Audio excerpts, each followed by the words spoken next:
was the Daily Telegraph's idea of what the world would be like in 1990. Now, amongst the things they failed to predict was the release of Sergeant Pepper 3 months later. They did, of course, predict the Chinese nuking of Singapore in 1972. Now, I was at university in 1972 and had my mind on other things, but I'm sure I would have spotted that if it had happened. One of the interesting things that their idea of what the fashions of 1990 would be like, let me see if I can find those, are very, very, very unlike anything in 1990, but are terribly like 1967. There we are. It's like 1967 fashions only made of plastic. They also think we're all going to be living in Doctor Who sets. Well, yes, well, some of us are, I suppose. But amongst the things they fail to say anything about at all are the environment or computers.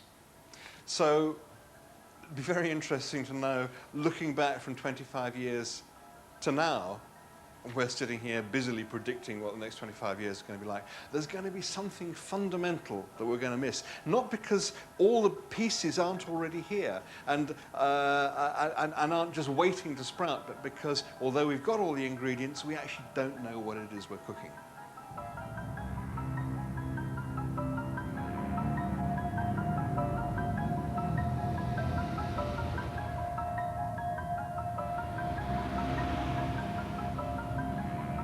There are webs of dependency that tie us all together. They bind us to each other in what we call society. It is the nature of technology to weave those webs anew. And all the while we think we understand these strange new shapes because we are the masters of technology, because we brought it into being. But then one day we find that we are hopelessly ensnared, that society has vanished and something formless has emerged.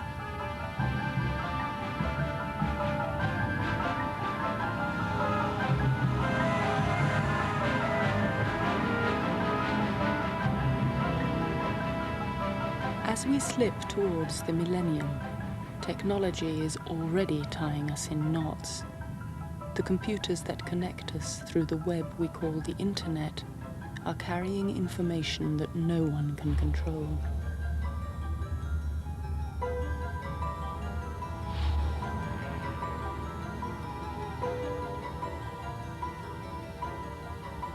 I think the internet is the most interesting thing that's happened to us yet out of this surge of computation we've seen since the Second World War. I'm actually rather afraid that at some point someone will try to dismantle it. It's simply because it's too crazy and it's too much competition.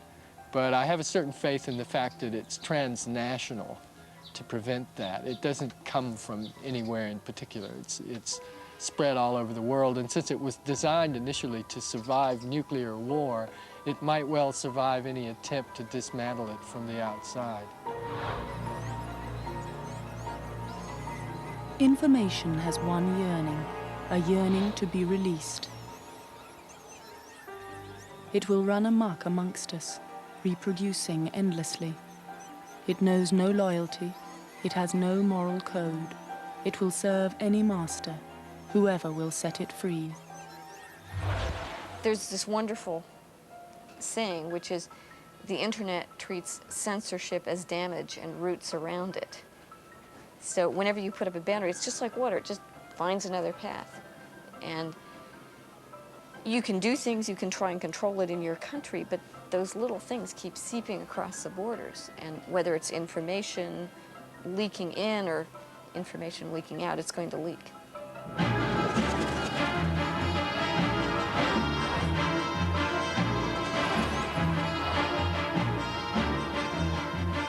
Information that can crisscross the planet faster than we can think, ignores all national borders.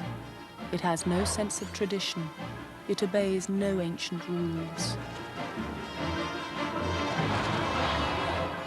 When the White House in Moscow was under siege, I had a friend who looked outside her window, got a better view than CNN and BBC did, and she sent email, and I and millions of other people saw that. So we now have a way for millions, billions of eyewitnesses around the world to send truth out through the barriers that used to be controlled by central government. So yes, there's a dramatic change because of this many-to-many communication technology and the control over what people see and hear. There is a very similar pattern that you find in the structure of societies, in the structure of companies, and in the structure of computers. And all three are moving in the same direction. That is, away from a top-down structure of a central command system, giving the system instructions about how to behave, towards a system that is parallel, that is flat, which is a web, and which change moves from the bottom up. And this is going to happen across all institutions and technical devices. It's the way they work.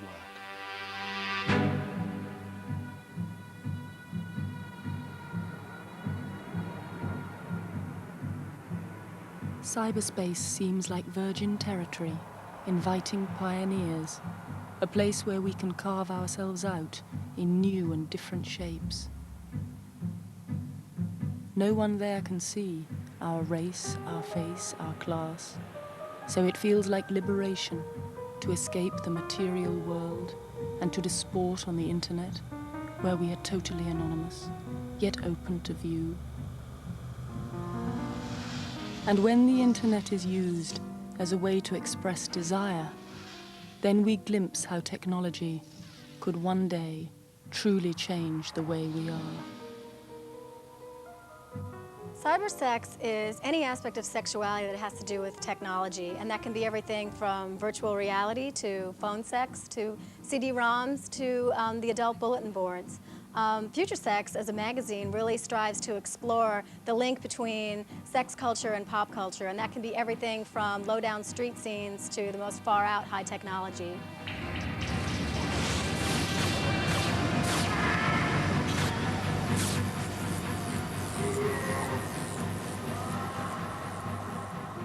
It gives you the opportunity to go into a cyberspace and change not just your physical appearance, but your sexual orientation or your gender. And that is such an incredible possibility for people. I don't see how it could be anything less than irresistible.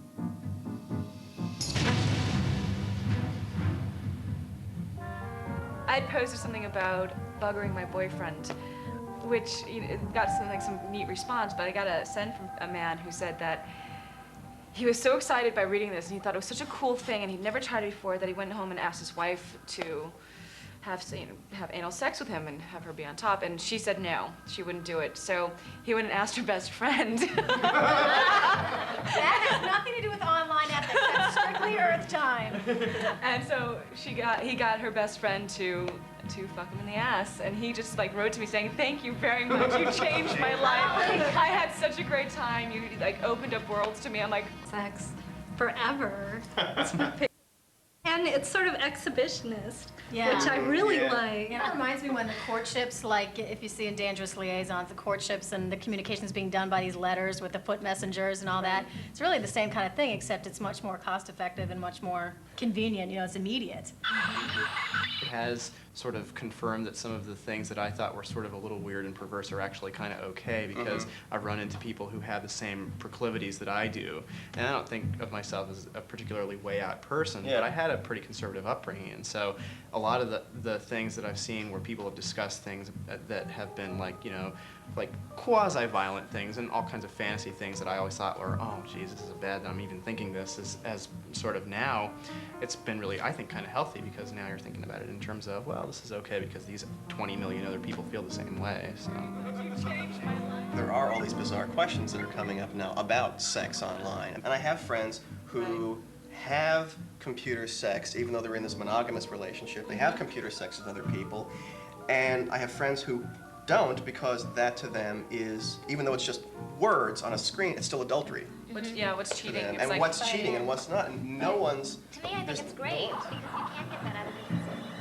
The majority of people are using this technology to build community, and what a better thing to communicate about than sex, which has been, in every other media, has been previously swept under the rug and ignored. And where we're at right now, we're at liberty to discuss these things with people all around the planet, and that is incredibly exciting to me. And I really see it as this technology is primarily being a tool for communication, not isolation.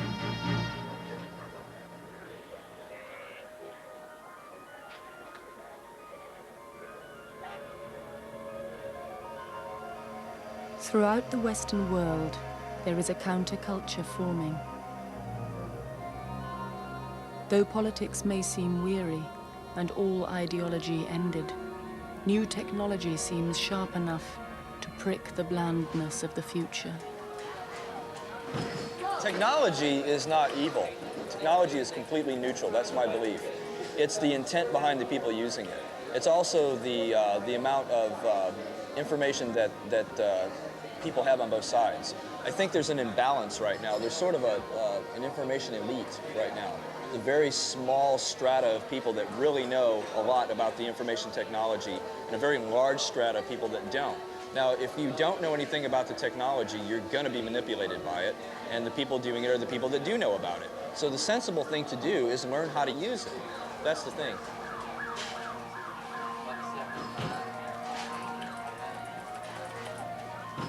What you have to remember is anytime there's evolution in a species, it's always 2% of the population that curves first. So what you're looking at here is the 2% of the population that is going to become the new species, hopefully, which will be the new human beings that want to interact with information and create a symbiotic relationship with it, rather than have it come from a mono source and just be funneled at them, and all they do is receive it and take it as it is. And it kind of turns into a whole paradigm of a way of looking at life. It's like I can either interact with it and find out what it's about and dance with it, or I can have it grab me with hooks and it can make me dance for it.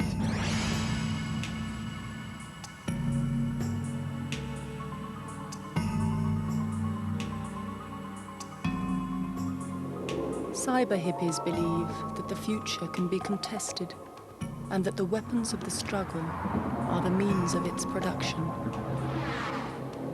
They have been touched by the dream of what new technology can offer. It is a vision far more exciting than the real world it supplants. People are starting to question who has authority over them, who is this person who's saying they can do this or they can't do that. And as people start to question that, things start to change, and people start to actually deciding that they're not prepared to live their lives under the sort of control that exists. And that's happening on a massive, massive scale, and that is exciting.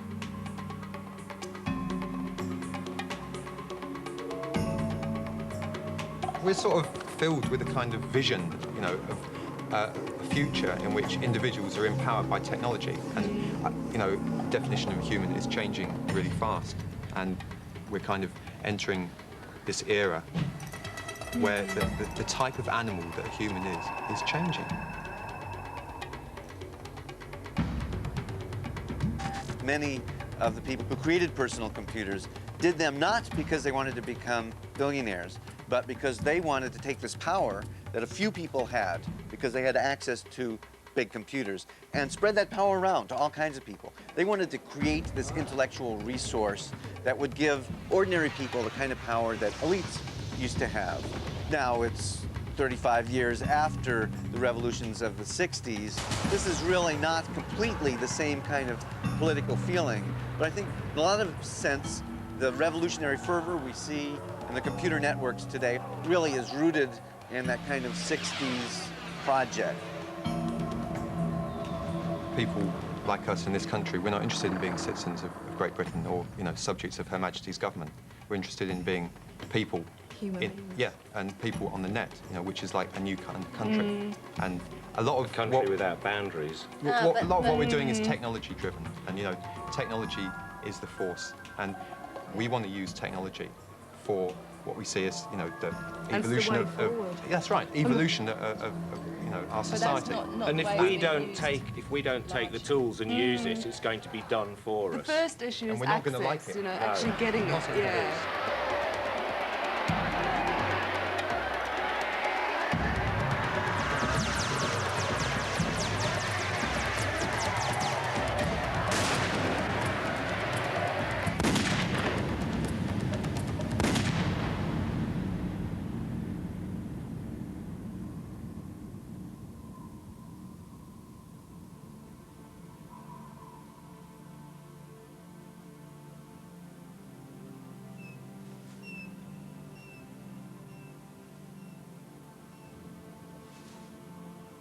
There seems something democratic about the power to connect all corners of the globe. An information revolution appears to promise the chance for all to speak. But the voices that are telling us this are a kind of cyber babble. By talking in a virtual world, they're just talking to themselves. Information gives us knowledge, and knowledge gives us power. But power rarely falls like gentle rain, equally on all of those below. The power to ask new questions is not the power to have them answered. The political possibilities of the internet, broadly defined, are not what people really think. They think, oh great, we'll have total democracy, people will vote on everything. You get a mess, because it's more anarchy than it is democracy. Democracy is the tyranny of the majority.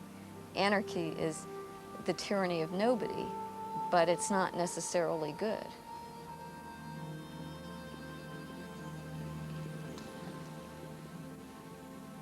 If it is true that technology gives new freedoms, they are the freedoms of the jungle. The power to connect with speed across the globe is also the power to bypass everything on which we would prefer not to dwell. It is a cyber marketplace, with all that that entails. We are building the future on shifting sand, and when the edifice first begins to move, we will think it is the stirring, the excitement of the new. But it might just be that we have finally lost our sense of what binds us to each other, that in the shrill note of change, we have lost the somber sound of continuity. What people don't realize is what difference this technology is going to make to all the old power structures and authority systems in our society. It's happened before, actually. 500 years ago, the printing press was invented. What happened then was that everybody could read the Bible in their own language, in their own home, whereas before they had to go to a church and listen to a minister of the church, a priest or a bishop, tell them in Latin what the word of God was. Now they could make up their own minds. As a result, the authority of the church crumbled. The result was individual choice, individual freedom, a lot of liberty, but also a lot of factions and schisms. And the same thing is happening today with this new technology.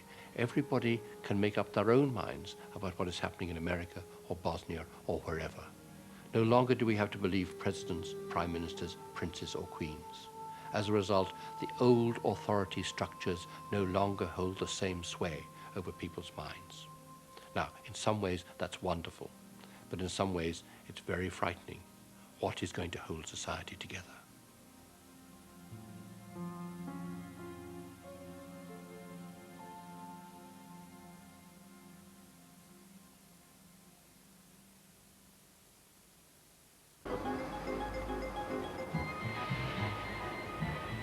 We do not need to build homes in space or fight for new ideals to awake one morning and find society made anew.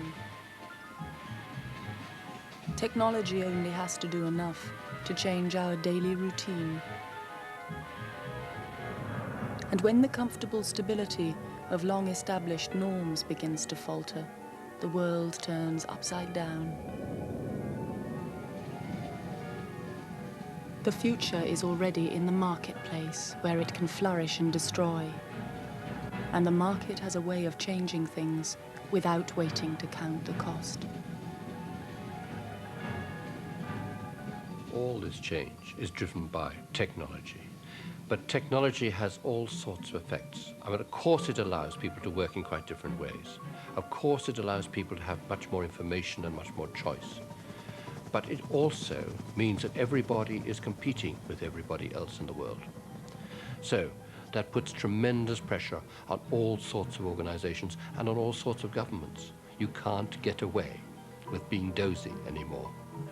Now, that means that you've got to use the technology and all the information it gives wherever you are.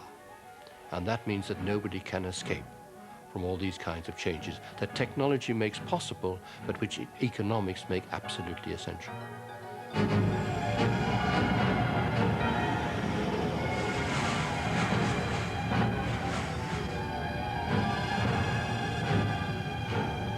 We are the way we work, and by freeing us from our offices and the structures they create, the simplest technology can change the way we live. Mary Maroon could be the future. Mary Maroon could be the model to which we all have to conform in the economy of tomorrow. Amy, hi, it's Mary. How are you? Good. At 7 in the morning, she's already at work in her apartment. But she's never really started work because she never really stopped. In the global economy, day and night are interchangeable. On the whole information highway, the internet, and these online services. The advertising agency for which she works has no rules concerning time or place. With her computer and her telephone, she can work from anywhere. She said to tell you not to worry, she's going to buy the NFL, but she will buy in-game, regular season only. I'm going to log on to Quickmail now and just check that note that Lorraine sent on Frank Langella. Pick me up at 10:10. Okay, bye.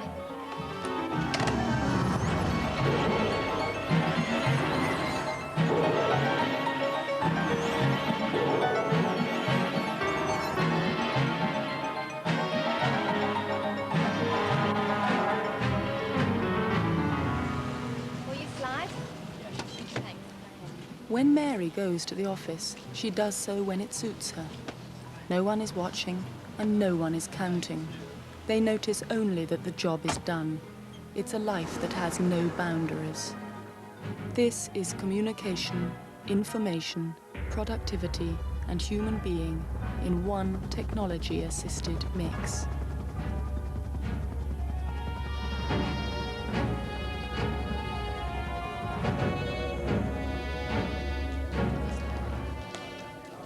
At Chiat Day, they have changed the place of work.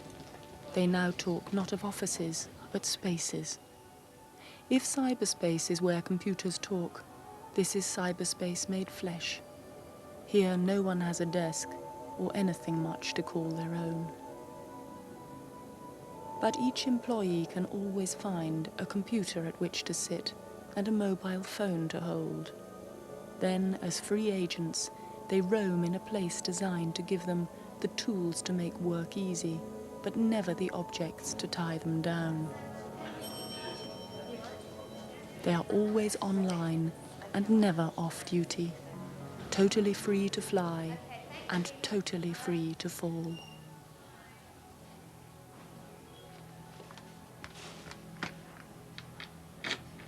Welcome to the only piece of real estate that I own on this floor. Okay, so this is my locker, and in this new environment, what my locker really represents is, I guess, in the traditional world, an office, a desk, and all the accoutrements that you need in an office. So when we moved, I had to distill my most prized possessions down to maybe 2 files that could be housed in this environment. Conceptually, it's kind of cool if you think about it. In theory, nothing out here belongs to me. It's all common area, shared property, and the idea is that you don't need objects, you don't need possessions to define how smart you are and to contribute great ideas. Okay, I have a couple of commercials to schedule for you.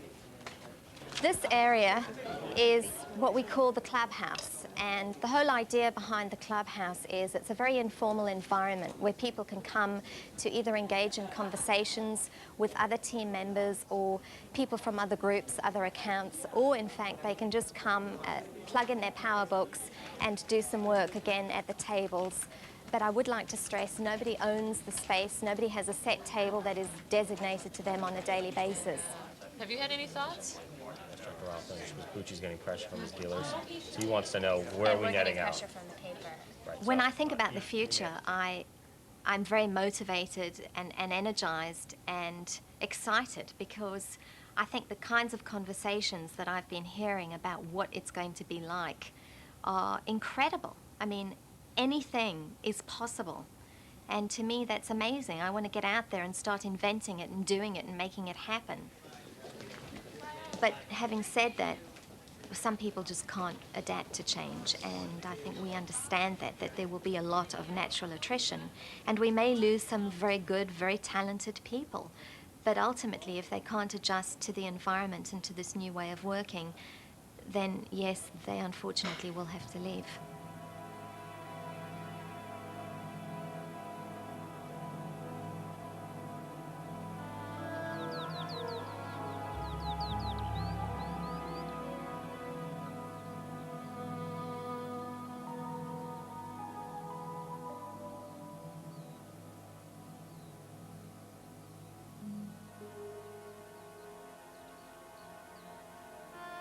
My name's Peter Spalton, and I'm an independent marketing consultant. 6 years ago, I was marketing director for a computer company in Birmingham. We turned over £30 million, and in my division, I had 120 staff. We were taken over by a Finnish company, and the company decided to move to London.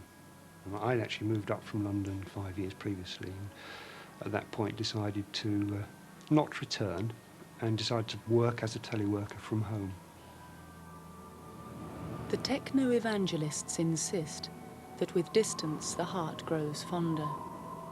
By being where we want to be, we'll be more in touch with life. They call it teleworking, the modern way to be.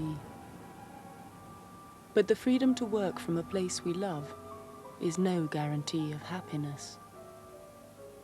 To live a life bathed in material comfort still does not replace those old-fashioned things that once made us feel secure. As a company man, I had more stress.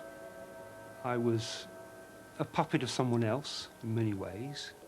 Nowadays, I have the flexibility to working for myself when I want to work almost. I have quality of life, but I work harder, and I don't earn as much money. 4 years ago, I was very optimistic. I'd worked in the computer industry all my life. It seemed fairly easy to take the technology, transpose it to my home, and everything would work wonderfully. What I hadn't realised was that people are important. One of the things that happens from the new technology is the whole way we work changes. That's already happening. And some of that's very good news, and some of that's quite excitingly, well, frightening news, really. I mean, part of the good news is that ordinary people like me can go global. I mean, I sit here in the cottage in Norfolk writing books, but we actually sell in 52 countries and we produce in 15 countries, and it's just me and my wife doing it all, really. And the rest of it is what you might call outsourced, to use the jargon. Now, that's part of the bad news, because organizations are discovering that they actually don't need very many people at the core of their business. In fact, somebody said once that an organization now is just a box of contracts with lots of different people brought in for particular projects or particular tasks who don't really belong to the organization except for that job.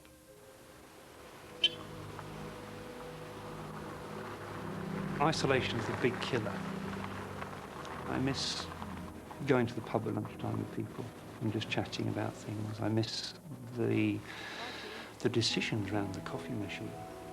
A lot of ideas are generated around the coffee machine or even in the pub. That doesn't happen. There's no buzz. The only buzz in this office is the hard disk on the computer. That's it. Or the phone when it rings. Technology can't compensate for people.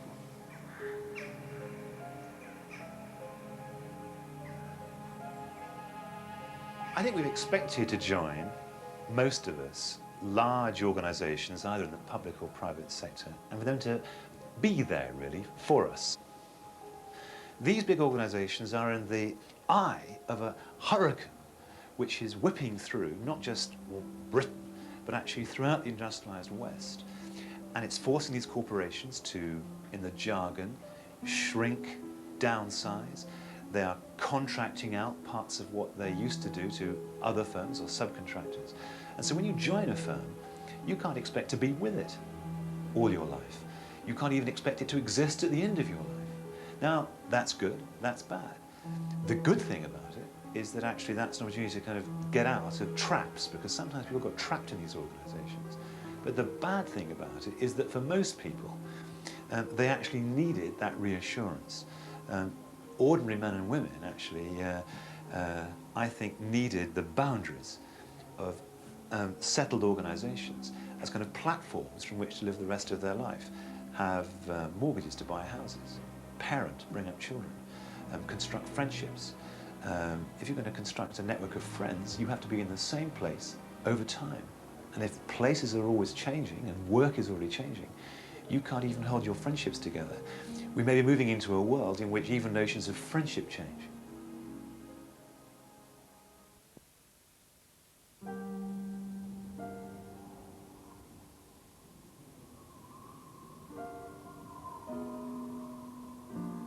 The apostles of the New World do not preach on the streets. They do not feel the need to touch its crime and dirt and chance. Their vision of the future is formed from far away.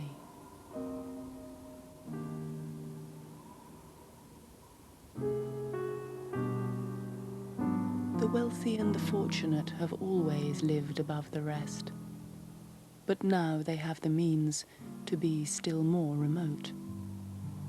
With a computer and a telephone, and an income of which most can only dream, they can build a little paradise where technology sets them free. They can build a little paradise in the middle of America, in the mountains of Colorado, 9,000 feet above the sea, in a town like Telluride.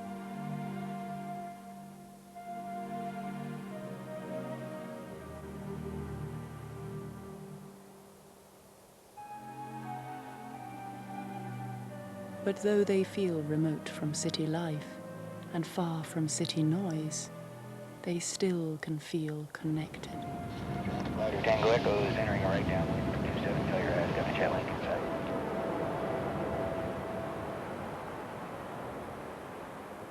My name is John Nesbitt. I now describe myself as a globalist. I was born and raised on a tiny sugar beet farm in the south of Utah. I went to Harvard, and Kennedy appointed me Assistant Secretary of Education, and I also worked in the Johnson White House. And then I went to work for IBM, and it was while at IBM that I had an idea for my own company. And today I have a company called Megatrends Limited with 57 joint ventures in 42 countries. And Megatrends Limited has only 4 employees, including myself.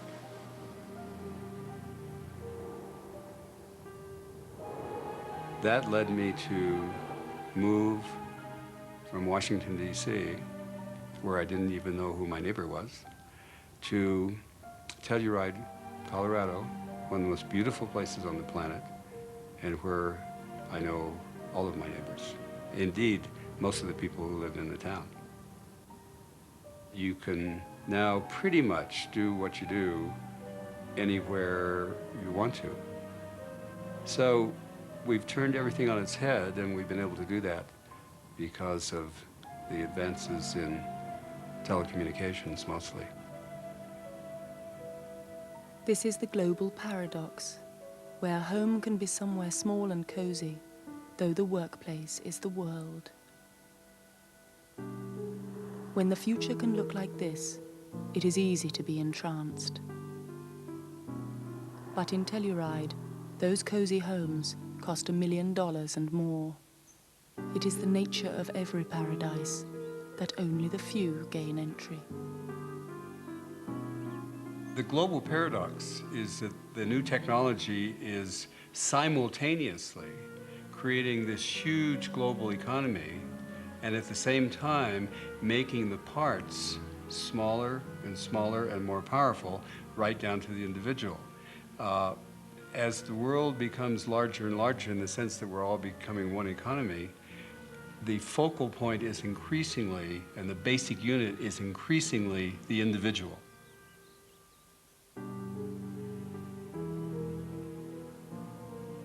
I operate globally out of Telluride as an individual, and I'm in touch with the world as an individual. So the individual is becoming more important as the state, for example, is becoming less and less important, and our economic connectiveness is really the glue now that's beginning to hold us all together.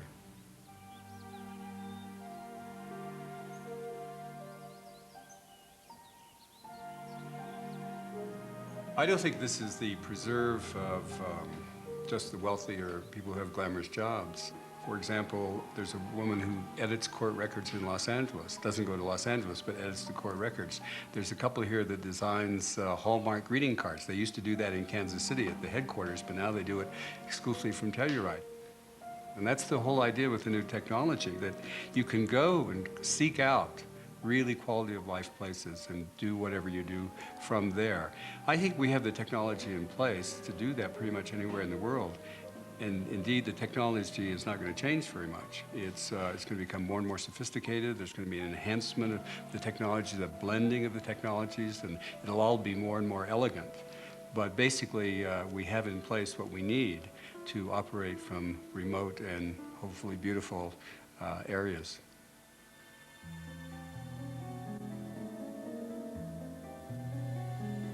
Technology can offer a fantasy future. Not somewhere new, but somewhere old.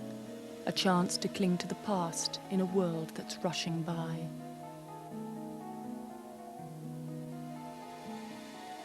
The computer has come to Telluride to make the future in the past. A town of 1,500 souls, it has a network of its very own. In 1985, I and colleagues created a project called the Info Zone that would endow this place with telecommunications infrastructure. The Info Zone went online publicly in July of 1993 and offers a number of community services, from information services such as information about the arts, government services, health care, education, children's activities. One of the things we've been able to do is place public access telecomputing stations around the community. There is a system at the library, very heavily used.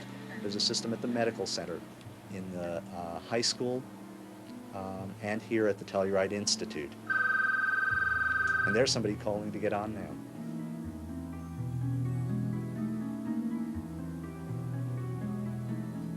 I feel excited about the world my grandchildren will live in. And it's really lazy. It's lazy to be pessimistic. For my adult life, I lived under the threat of nuclear annihilation, and I have 5 children and 8 grandchildren, and I thought about that a lot. That's been removed.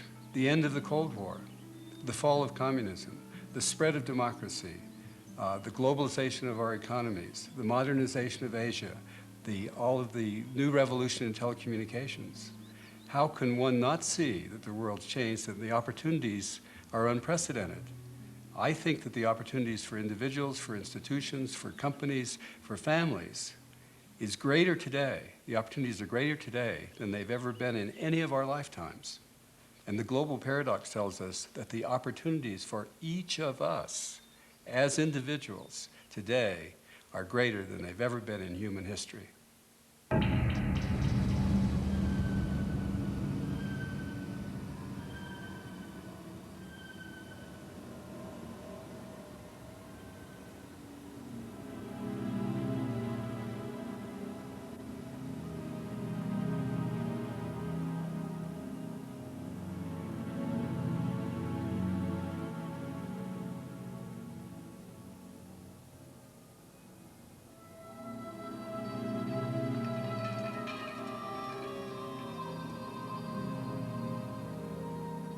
The ties that bind us to the past are unraveling. We are free, freed from the monotony of a job for life, and freed from security, freed from certainty, free to be cast aside.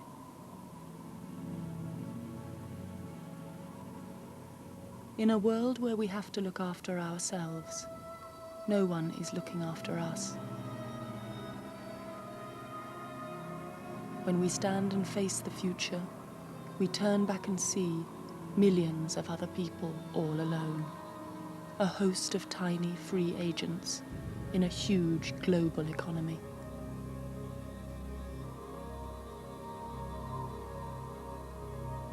In the technological jungle, not everyone can survive.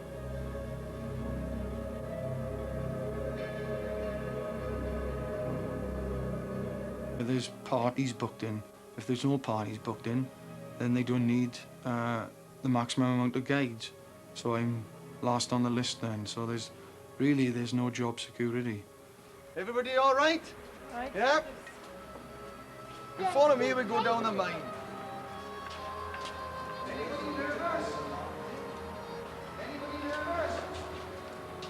I did start or work as a security guard for 4 months, but due to the money being, well, diabolical, is the word, £2.35 an hour.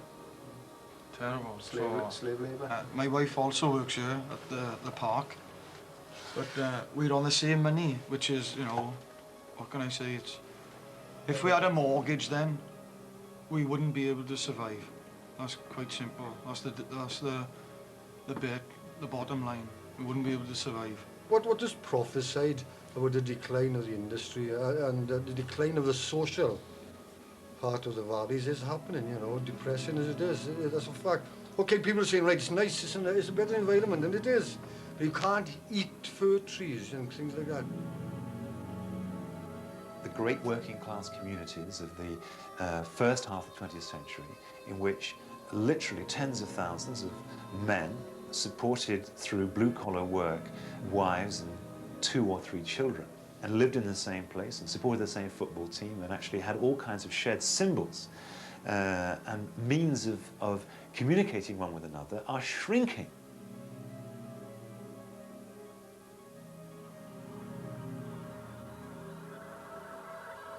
So we're reinventing a new sense of community, and technology is enabling that. And we're having these networks of information technology, you know, you can talk to our own computers, recreating new kinds of community. It's actually freaky, but the notion of community as the church spire, the village cricket ground, the pub and the old maid cycling through the mist of work, as Mr. Major famously invoked, that's gone. And it's never coming back, because the structures that supported it are being blown away.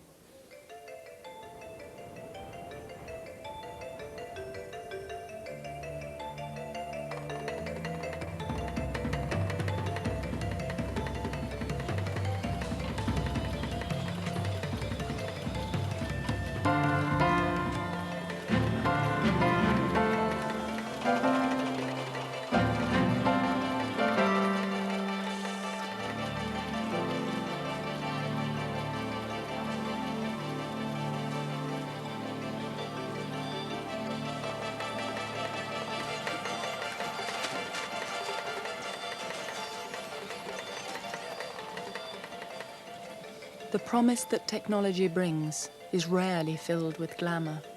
It more often spells low-paid work, making products for amusing others. Technology is made up from components, and it really doesn't care if those components are made of plastic or if they're human beings. The pit closed, and my husband came out to work. And although he found a job pretty quick, he was on a very, very low wage. So I had to come out to work full time. 39 hours is, you take home £115. At the moment, there's plenty of overtime here. It's only been the last few months.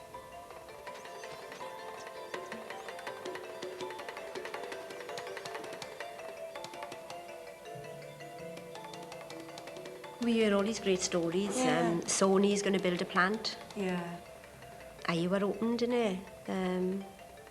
They took on quite a few, but there's nothing actually in the valleys at all. Nothing at all. And when they do open, they're not paying a decent wage, are they? No. Nothing that men can go and have a job at, like.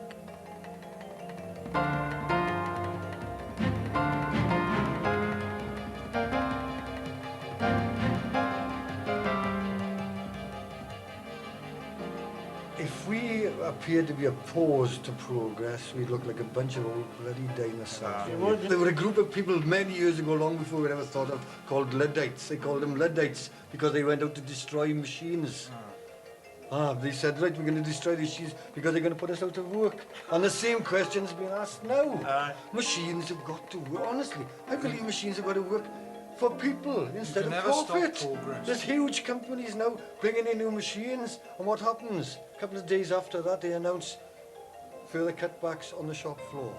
So all the technology should be to benefit mankind. Why should we have to fear anything coming in that's going to benefit mankind? But if they, you know, when they put in profits before people, God, that's the big problem. Somebody once said, I think it was John Naisbitt in America, that high tech needs high touch to make it human and livable with.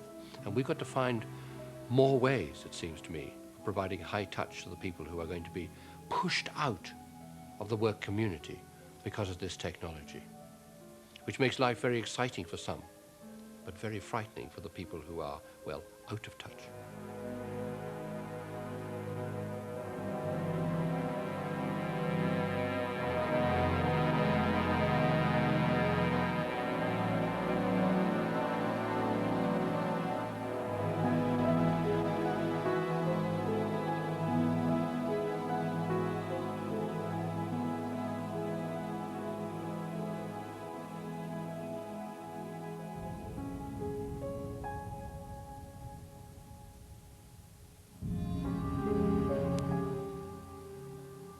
In the last of the series, next Tuesday at 9 o'clock, a peek into the future and virtual reality computers. And if you'd like a copy of the booklet that accompanies the series, please send a cheque or postal order for £1.50 payable to Channel 4 to the usual address. Dramatic changes coming about for the poorer people as well as for the richer. DIS button. It'll take a still shot. The technologists are on a mission to the world to give everyone the benefit of information products. They want us all to be consumers in the market of the future.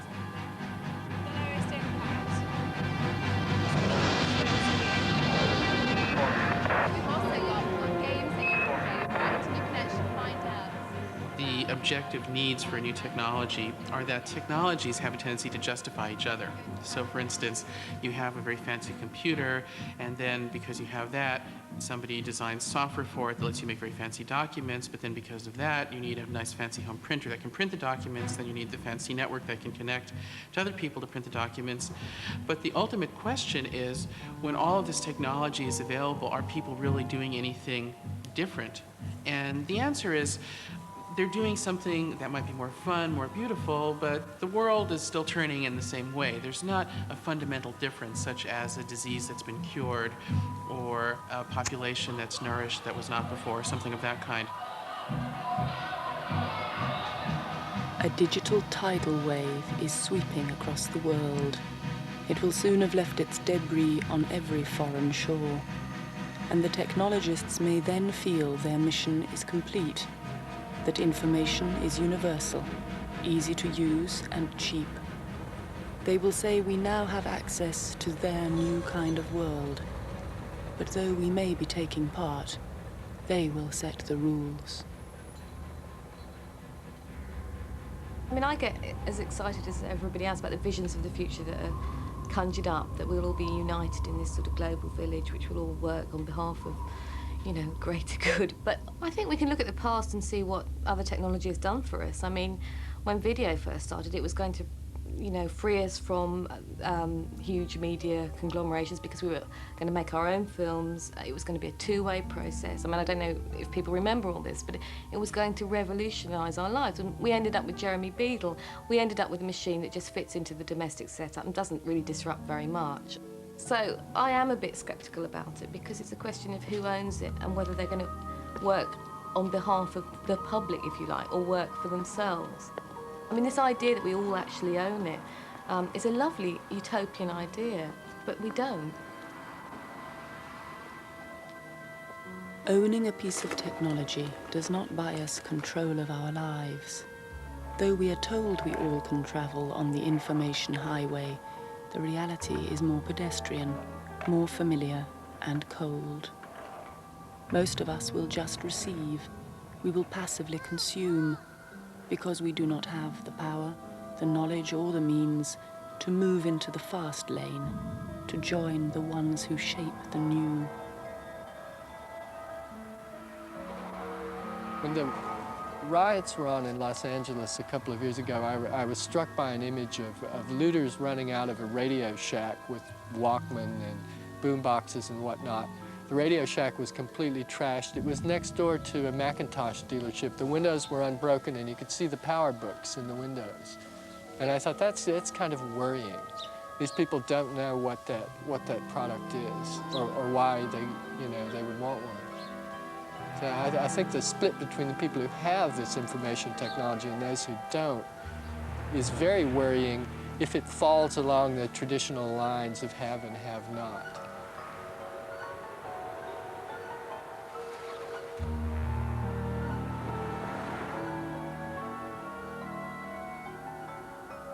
You have to have literacy skills, you have to have numeracy skills, you have keyboard skills, you've got to have the financial resources, you've got to be able to make these gizmos work, and there's got to be the infrastructure, of course, in place, sometimes provided by the private sector, sometimes by the state, to actually, be able to do the business.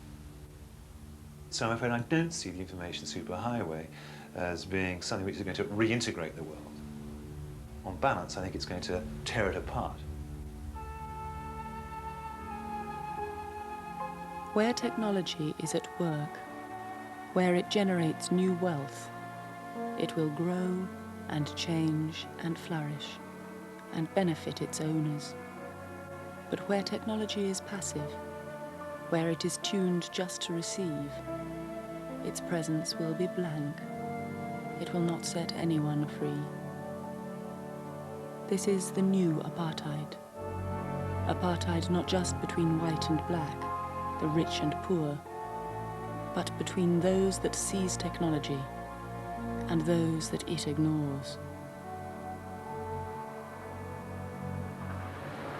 Today, in Africa, there are less telephone lines than in the only city of Japan. In Africa, there are 580 million people. In the city of Tokyo, there is only 23 million people. In Tokyo, there are 3 times more telephone lines than in all Africa. What we are doing now with the telecommunication and new telephones, we're going to invest more and more in Tokyo, more and more to build up new ways of doing telecommunication in Tokyo, and we don't invest any single penny in Africa.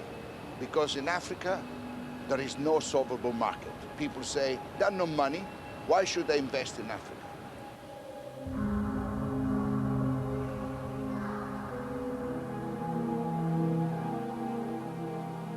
Because technology is creating more and more poverty, while creating more goods, more services, the major consequence will be at the global level the emergence of a cleavage between the world of the integrated, those regions, countries, social groups who are integrating them between themselves the more and more, and these armies of excluded people in Africa, in Asia, in Latin America, in Europe, in North America, and including in Japan.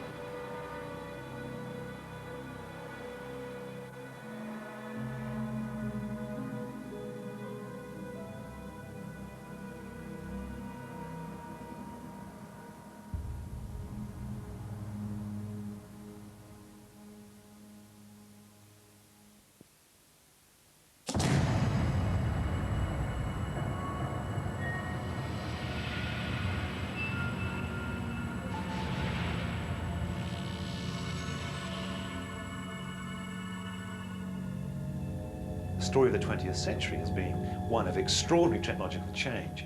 And what's happening at the moment is you've got the technological change superimposed upon a massive deregulation of the labour market, the world of work, and actually the world of finance. And it's those 3 things interacting. The free market in finance, a free market in work, is being superimposed upon technological change in a way that hasn't happened in the 20th century. And it's that, actually, that confluence, which is so bewildering us and transforming the structures in which we live.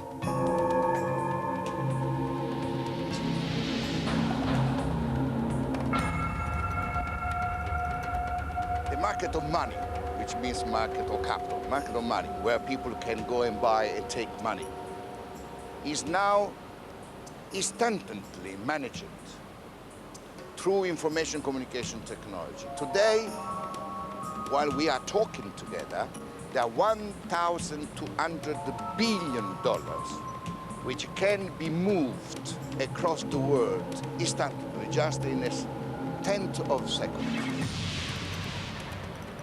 This fact gives to the financial people an enormous power, far stronger than the power of the national authorities, of the nation states. London is making alliances with Hamburg. Lyon is making alliances with Barcelona. Los Angeles is making alliances with Osaka. And they don't pass any longer through the national government. This is the emergence of a new power localized in the cities. The world may soon no longer be a group of nation-states, of countries with large and rambling edges. It may instead become a host of information centers, of little city-states that are powerful and determined. These city-states would deal in information, the one resource that requires no space and generates itself. They would be built for those who find comfort in technology's cold embrace. A small band of modern citizens living at arm's length from the poor.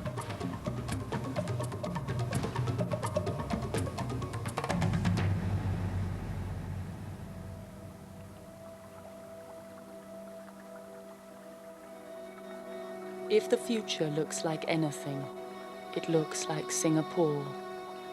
This is the technological city-state, the 21st century fortress town.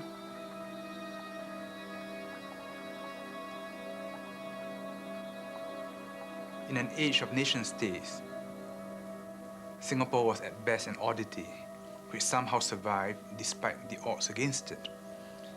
But the world is changing in a very profound and a very dramatic way. And curiously, it harkens back to, let us say, Europe before the age of nation-states, when you had many cities and principalities, all linked to one another by a network, but each retaining its own identity and some control over its immediate circumstances. And the world is becoming like that.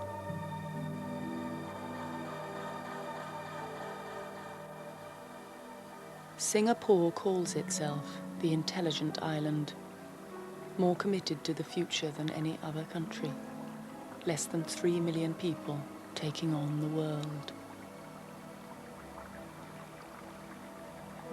I think technology has been very much at the heart of Singapore's entire strategy for survival as well as development.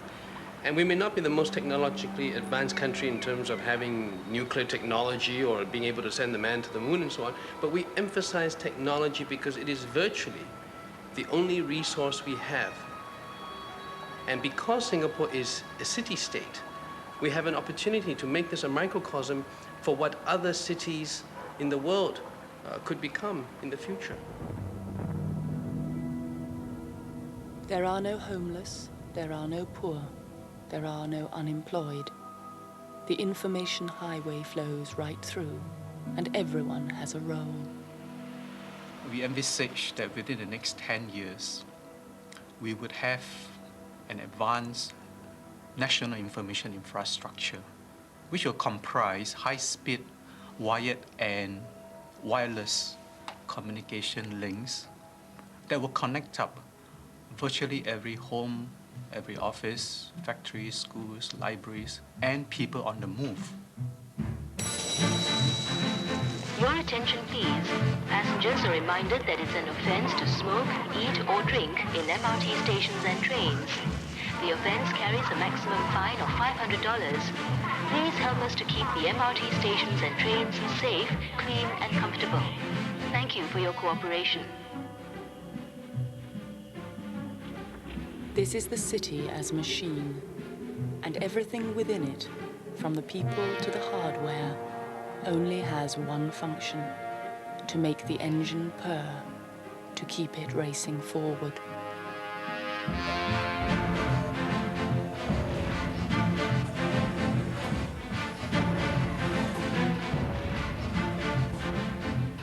It's a hymn to automation, a showground for computers, a model of efficiency, a robot without a soul. Singapore is using technology to organize the way people live in a modern city-state.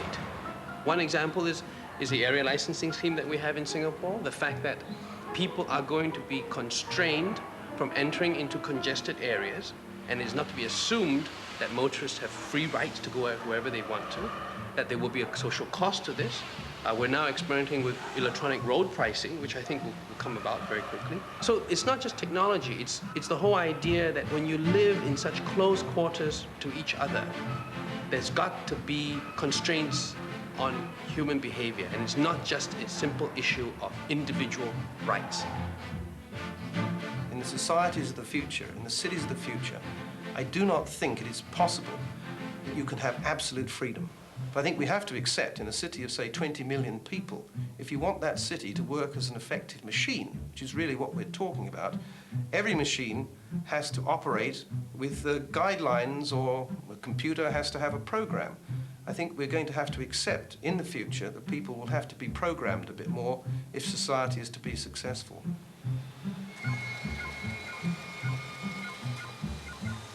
This is a vision of the future where the human bows to the machine. There is no talk here of computers that can free us. The language is more guttural. It is the sound of global business.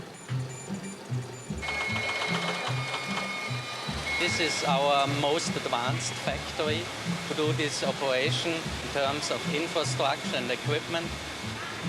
We have satellite links to Europe. To run such a plant like this, a high-technology plant, you don't need thousands of operators. You need qualified engineers. You know, in Singapore, there's a shortage of labor, so it's no problem to lay off people or not employ people, you know. Actually, the government is happy if you don't need too many people.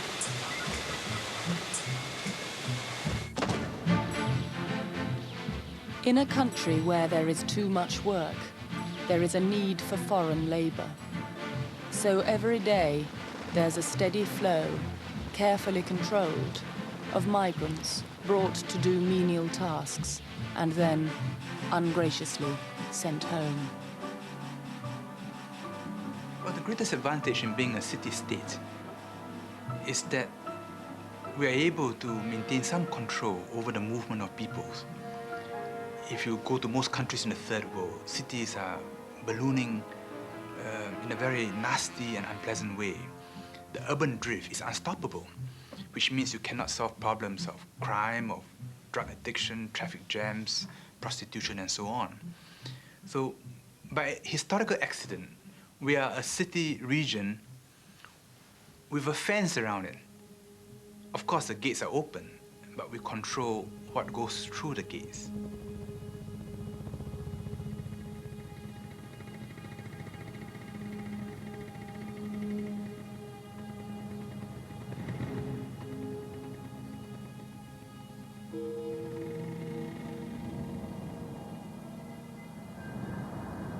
In Singapore, they have embraced the future, but they are not starry-eyed. They have built themselves a high-tech wall to keep the poor at bay and to keep their wealth inside. In the world of city-states, the dividing lines are clear between who is in and who is out, between the ones who taste the future now and those who have to wait their turn. the movement of peoples will be one of the biggest problems in the next century. It will be one of the big themes in the next phase of human history. This new technology, this globalization we're talking about, means greater difficulty in controlling infections and contaminations from outside. So increasingly, the defenses have to be within, defenses in depth and defenses in the very organs of the city itself.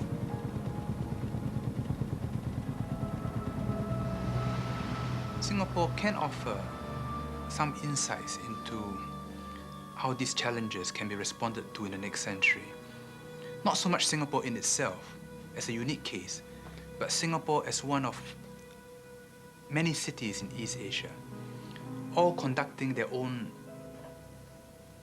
social experiments, if you can put it that way, in how to organize society, in how to optimize their economic advantages in the face of these new technologies. The way to the future is not the past, and I don't think that existing methods of constructing democracy or socialism would serve us well in the years to come.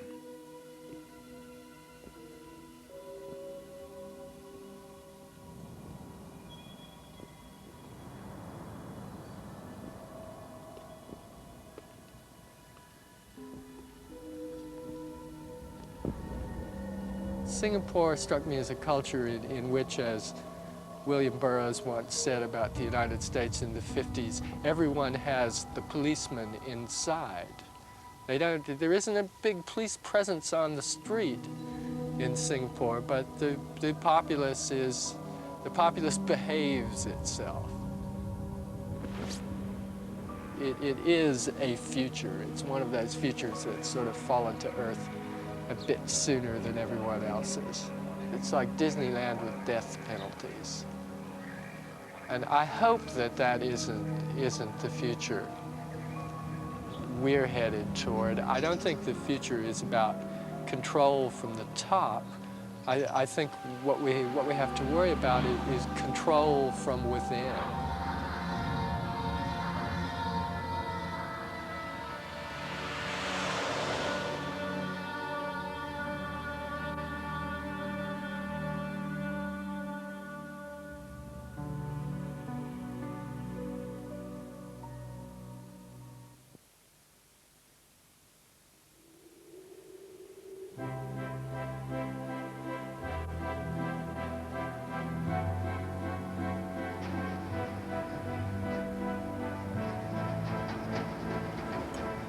New citadels are looming out of the haze that is the future. They form at the intersections where information meets. The information superhighway is a shortcut past the slums, a speedy route to paradise for those already on the move.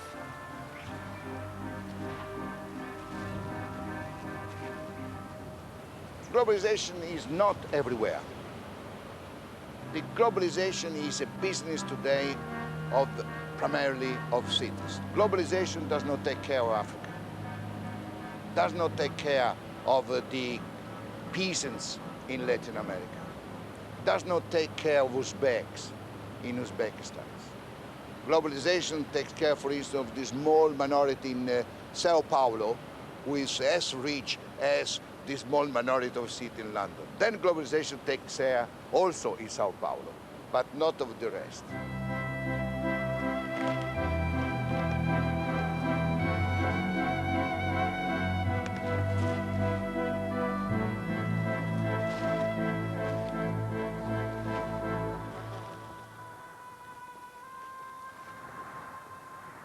The greatest test of any future really worth creating is not whether it can give us a computer in every home, a mobile phone of our very own, or free access to the information age.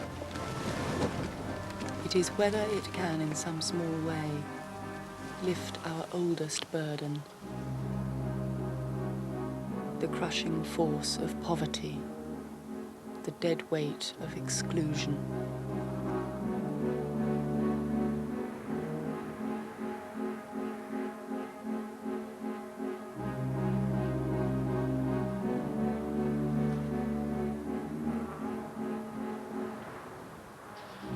Well, we are going to see the emergence at global level of a kind of archipelago. Archipelagos, the most powerful cities. And this archipelago of the best developed rich cities will be surrounded by an ocean of poverty, an ocean of excluded people. The problem is technology going to be used to reverse the tendency? Is technology to eliminate, reduce the archipelago and make a kind of a community at world level? This is a big question for the future.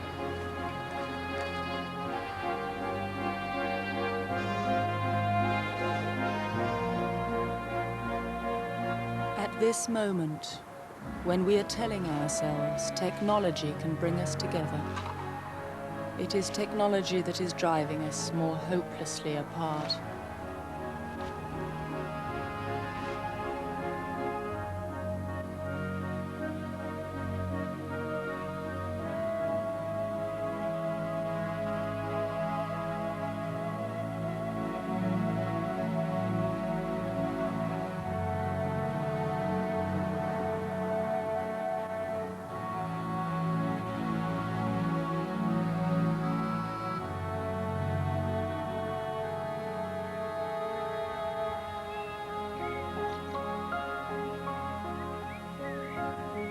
So this is a world made for a very fortunate few. The people who are called these days the symbolic analysts, who can work with numbers and ideas and things, and who live in a little leafy, isolated suburb surrounded by high, spiked gates and guards, who sit there with their little computers and their telephones and deal with ideas and information all over the world. And they don't venture downtown, and they don't use the public transport, and when they do travel, it's in the front parts of international airplanes. And they'll have a nice life, a busy life, but a rich life. And then there'll be the rest who don't have access to this technology, who don't know how to use it, who don't know how to make products out of it, who don't know how to find customers. And they live downtown, and they'll use public transport. And they'll have a tough time. And this is the underclass. And unless we can raise them to be symbolic analysts, and that's a tough job, we're going to have a very divided society, with the rich feeling very rich but not prepared to pay taxes to help the very poor because they don't meet the very poor. They live in two different worlds.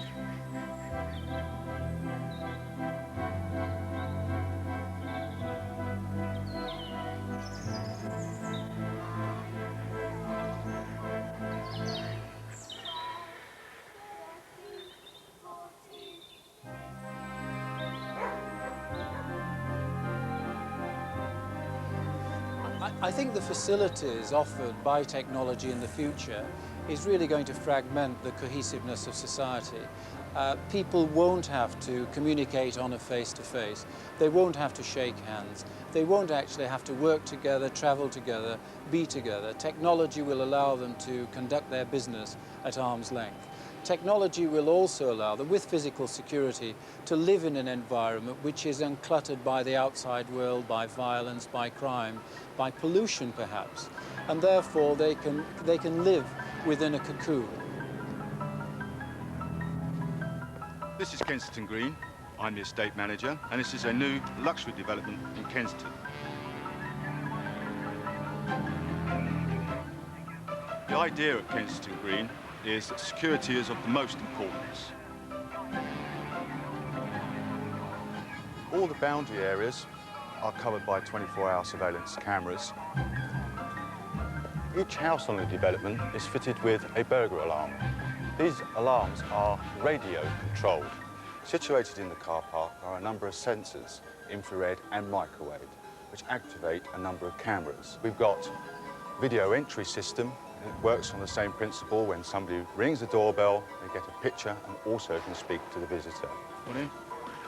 When a resident arrives outside the apartment blocks, they use a swipe card, and they each have their own 4-pin access code number.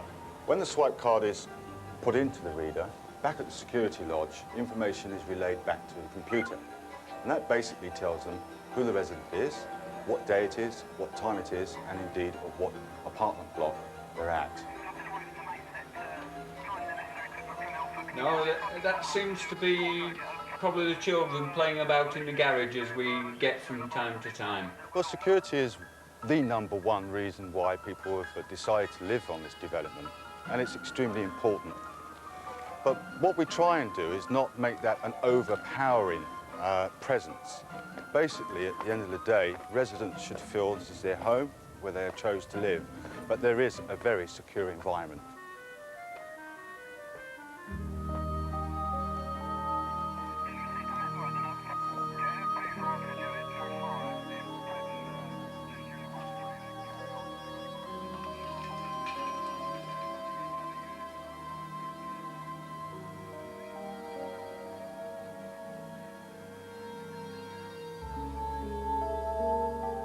People who are actually making things happen will become more and more isolated. I mean, if they start to feel that there are areas where they shouldn't go, where they shouldn't work, through which they should not travel, then again that perception grows, that they have to keep themselves within an island.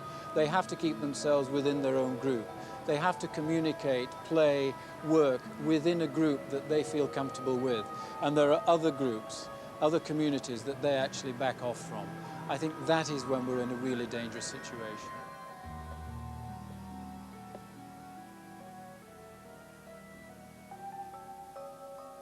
We have come to this.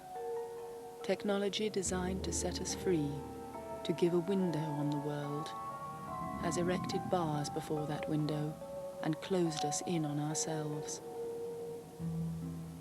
The information revolution promised us greater knowledge, but instead it makes us ignorant, insular, and scared. People are wanting to live in communities with people just like them. So they get up in the morning and they feel okay because they see somebody just like them.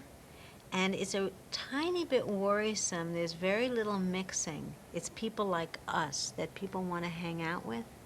And I think that's because the world out there is getting shakier and shakier, and kind of the only place that we can be assured where everything is kind of going to go okay is at home. And that's a very dangerous place for a society to be, because it's not observing what's happening in the outside world. It's not giving them a broad view. They just go deeper and deeper into that computer. Someone once said to me, how can you go so deep into the computer when that screen is so narrow?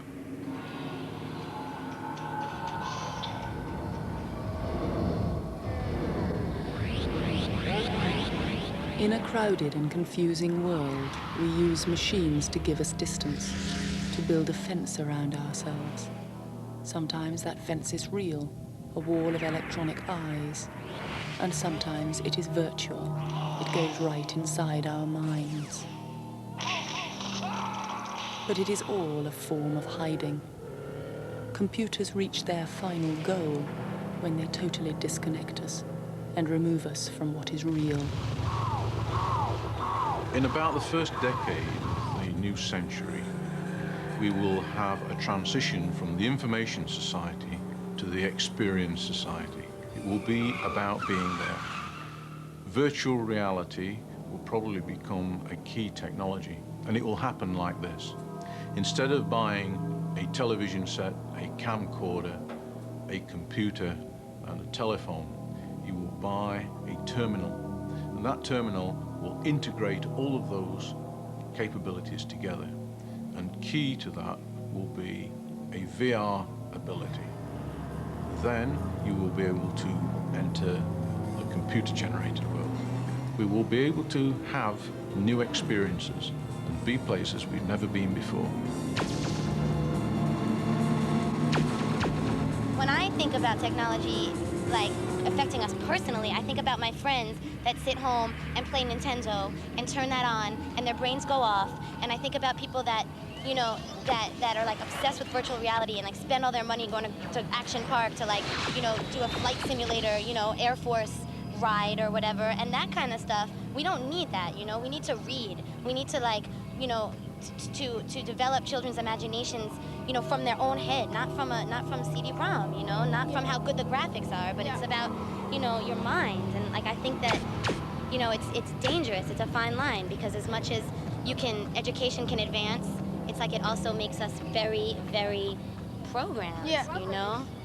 My brother is so warped out. I mean, he sits there and he plays Mortal Kombat all day. I mean, he goes outside and stuff, and when he goes outside, he gets into trouble. But when he comes home, I rarely see him pick up a book. I mean, he used to read, but now he just likes to play, you know, Star Trek Next Generation, and he just sits there all day. And how can I help him? How can I take him away from this when all he wants to do is just play this stuff, you know? It's like an addiction.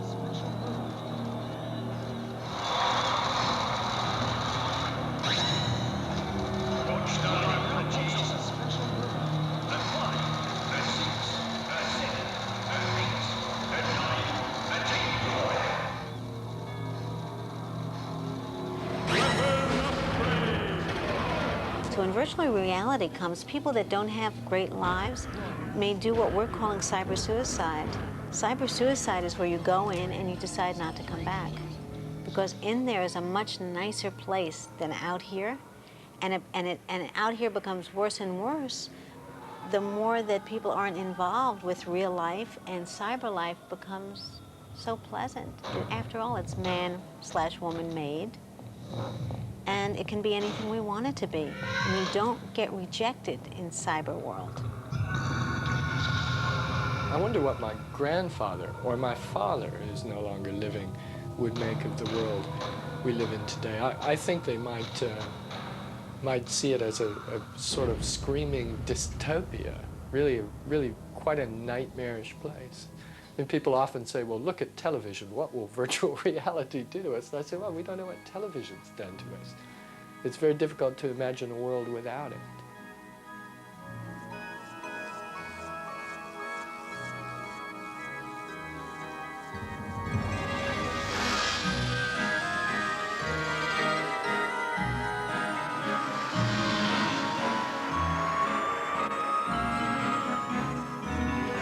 Technology has made the world small. It has brought its darkest corners and laid them out before us.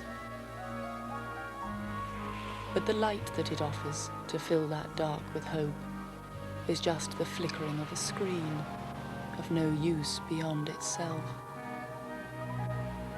I like the way things are now a great deal. It's not perfect, but such an alteration in how we meet other people, how we exchange goods. We could lose some of the positive things about today's society.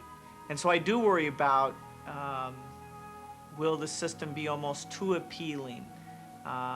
Will it erode local communities in a way that we might miss something? On the other hand, I think you've got to be optimistic that if you believe in human potential, that giving people a tool like this just unleashes capabilities that have never been used before.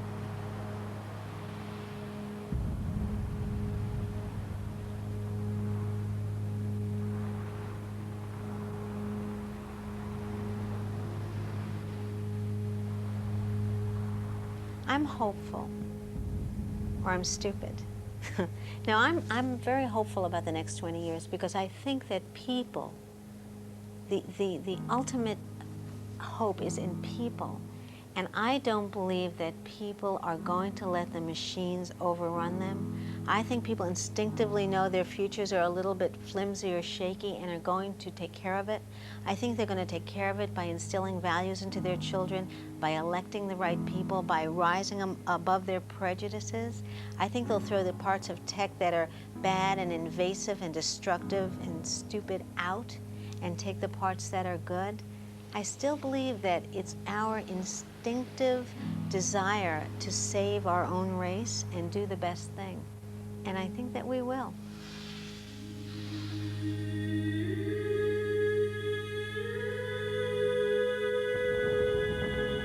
Technology does not give us what we know we really need. It does not make us feel more human or give us understanding. It does not ask us to stop and pause when we see those we know are struggling.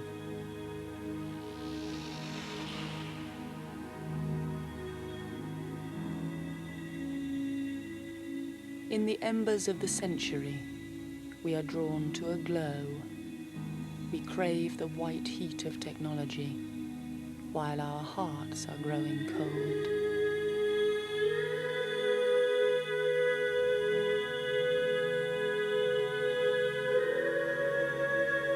I think it could be a disaster scenario as this new technology comes to its fruition, with fewer people getting richer and more people getting poorer.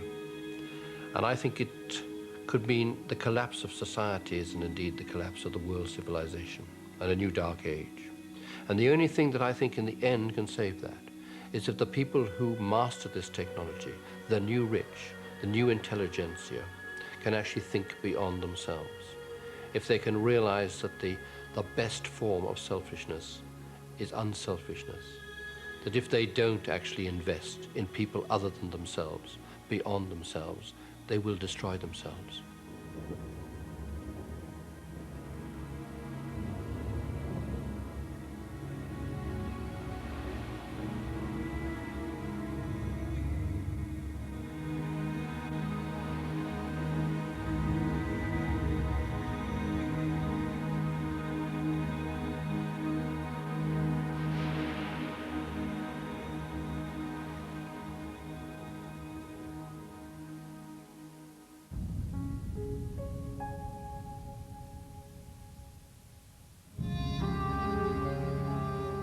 That was the last in this series, but for the accompanying booklet, send a cheque or postal order for £1.50, payable to Channel 4,